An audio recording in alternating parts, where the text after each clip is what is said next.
मैं हूं इस समय भगवतीपुर में और भगवतीपुर में ब्रह्मा टाइल्स है। बैठे हैं ब्रह्मा टाइल्स के ऑनर तरुण कुमार सिंह साहब। और ये खूबसूरत सी जो तस्वीर आप देख रहे हैं मेरे कैमरे में, ये इनकी दुकान है। और ये दुकान कितने सालों से है सर? 2017 से। 2017 से दुकान है। 2017 से। किस चीज़ की नोटिस मिल गई है आप लोगों को? मकान खाली करने के लिए नोटिस मिला है। ठीक है। और एनएच जो 727 ये है बाईपास कस्या वाला, उसी में हम लोग का मकान पड़ गया है। ऐसे हम 2017 में इस ज़मीन को रजिस्ट्री कराए थे। 28 लाख रुपया एक नंबर से पैसा दिए हैं, 7 लाख स्टम्प ड्यूटी दिए हैं, जबकि सरकार कह रही है कि हम दोगुना मुआवजा दे रहे हैं। इस ज़मीन का 10,56,000 दोगुना करके मुआवजा हमको मिल रहा है इस समय। और मकान का कोई अभी मुआवजा बना ही नहीं है।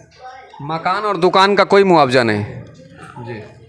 कुछ भी नहीं मिल रहा मकान और दुकान का भी। तो न्याय के लिए आप कहाँ कहाँ गुहार लगाए? सारे अधिकारियों, डीएम साहब है, डीएम, तहसीलदार, लेखपाल, योगी जी के यहाँ भी हम लोग चिट्ठी दिए हैं, नितिन गडकरी जी के यहाँ के पास, लेकिन कोई सुनवाई नहीं हुआ है।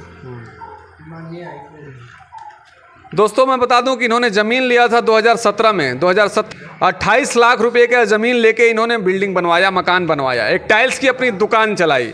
और जब टाइल्स की दुकान चल चुकी, इनका बिजनेस चल रहा था, तो उससे अपना जीवन यापन कर रहे थे। तस्वीरों में आप देख सकते हैं, मैं पूरी तस्वीर आपको दिखाया कि टाइल्स की दुकान कितनी लंबी चौड़ी है, लेकिन इनकी कोई सुनवाई नहीं है। जिले से कोई सुनवाई नहीं हो रहा है, जबकि ये मेन है। इस पर जिस समय हम लिए थे 17 में, उस समय 18,000 वर्ग मीटर के हिसाब से इसका सर्किलेट है, लेकिन हमको आज 5200 में भी 67% कटौती करके रेट लगा है जी।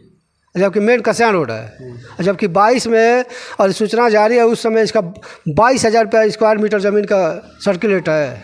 अब पता ना किस हिसाब से हमको 10,56,000 मिल रहा है, हमको खुद नहीं पता है अभी।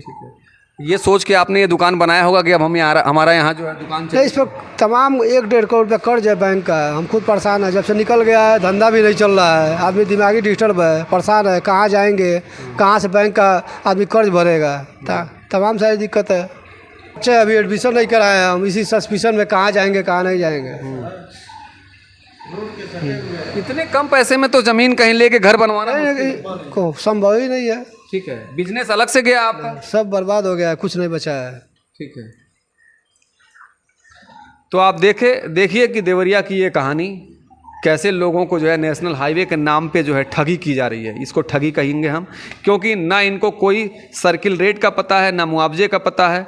और मुआवजा भी दिया जा रहा है तो एकदम मतलब ज़मीन के 25% 75% काट के दिया जा रहा है, वो मुआवजा दिया जा रहा है। तो उस पैसे में लेके ये कहाँ से नया बिजनेस चला पाएंगे, कहाँ से अपना घर बनाएंगे? और 2 छोटे छोटे बच्चे हैं इनके।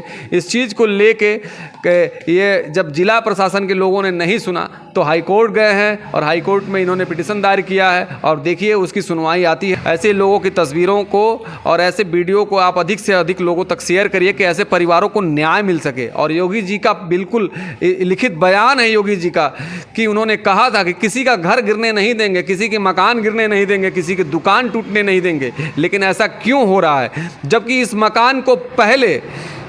मकान के गिरने से पहले जो है यहाँ से ठीक 50 से 100 मीटर दूर से निकल रही थी नेशनल हाईवे, लेकिन उसको जो है चेंज किया गया अलाइनमेंट। और ये कस्या देवरिया रोड है जी, ठीक है। इस कस्या देवरिया रोड पे कम से कम यहाँ तक आगे तक 40 से 50 लाख रुपया कट्ठा ज़मीनें बिक रही हैं। तो मैं तो ये कह रहा हूँ कि आप इधर से ठीक है निकाल दो, लेकिन इस भाई को हमारे इतनी ज़मीन इसी रोड पे दे दो और घर बनवा दो, बात खत्म। आप कहाँ का इंसाफ है कि 1 करोड़ की ज़मीन आप 10 लाख रुपया दे रहे हो, ऊपर से घर का कुछ बता ही नहीं रहे हो। तो अब हम लोग पास क्या चाह रहा है भाई, सिवा खुदकुशी के अब इस भाई पे 1.5 करोड़ का है। तो मैं कह रहा हूँ कि जो रेट है वो तो रेट दे दो आप, जो रोड है, जो भी रेट है इस कस्या रोड का आसपास देवरिया सिटी से 3-4 किलोमीटर 5 से अधिक नहीं है, तो आप वही रोड दे दो, मतलब आप दे दो।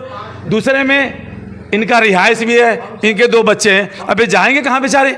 मुझे तो हैरानी हो रही कि किस हिसाब से रेट लग रहा है। इतना तो खेत का रेट है, ये जितना रेट गवर्नमेंट लगा रही है 1.5-2 लाख रुपया कट्ठा, इतना तो गाँव में खेती की ज़मीन मिल रही है। तो मैं फिर सरकार से गुजारिश कर रहा हूँ, इतना अन्याय मत कीजिए, इतना गरीबों किसानों की हाय आप लोग मत लें, उचित रेट लगाएं।